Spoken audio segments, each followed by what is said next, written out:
പടക്കം പൊട്ടി കണ്ണിന് പരിക്കേൽക്കുന്നവരുടെ എണ്ണം സംസ്ഥാനത്ത് വർദ്ധിച്ചു വരുന്നതായി കണക്ക്. ചികിത്സ നേടുന്നവരിൽ ഏറെയും കുട്ടികളാണെന്ന് നേത്രരോഗ വിദഗ്ധർ മുന്നറിയിപ്പ് നൽകുന്നു. ഉത്സവ തിരുനാൾ സീസൺ ആരംഭിച്ചതോടെ പടക്കം പൊട്ടി കണ്ണിന് പരിക്കേറ്റ് ചികിത്സ തേടുന്നവരുടെ എണ്ണം കൂടി വരുന്നു.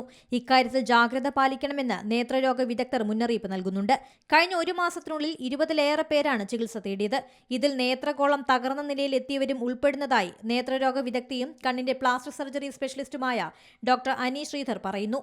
പടക്കസ്ഫോടനത്തിന് തീവ്രതയും വർണ്ണപ്പൊലിമയും കൂട്ടാൻ ചേർക്കുന്ന രാസവസ്തുക്കൾ പരിക്കിന്റെ തീവ്രത കൂട്ടുന്നു.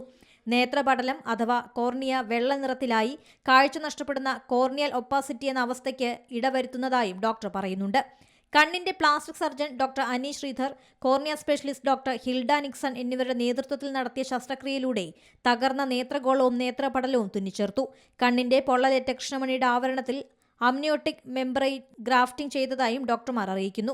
ഇതിലൂടെ നഷ്ടപ്പെട്ട കാഴ്ച വീണ്ടെടുക്കാൻ കഴിഞ്ഞു. പഴയകാലത്തെ ഓലപ്പടക്കങ്ങൾക്ക് പകരം വിദേശ നിർമ്മിത പടക്കങ്ങൾ ഉപയോഗിക്കുമ്പോൾ കൂടുതൽ ജാഗ്രത പാലിക്കണമെന്ന് ഡോക്ടർമാർ നിർദ്ദേശം നൽകുന്നു. News desk C Malayalam news. ഏറ്റവും പുതിയ വാർത്തകളും വിശേഷങ്ങളും വിരൽത്തുമ്പിലറിയാൻ സി മലയാളം ന്യൂസ് എല്ലാ ഡിജിറ്റൽ പ്ലാറ്റ്ഫോമുകളിലും ലഭ്യം.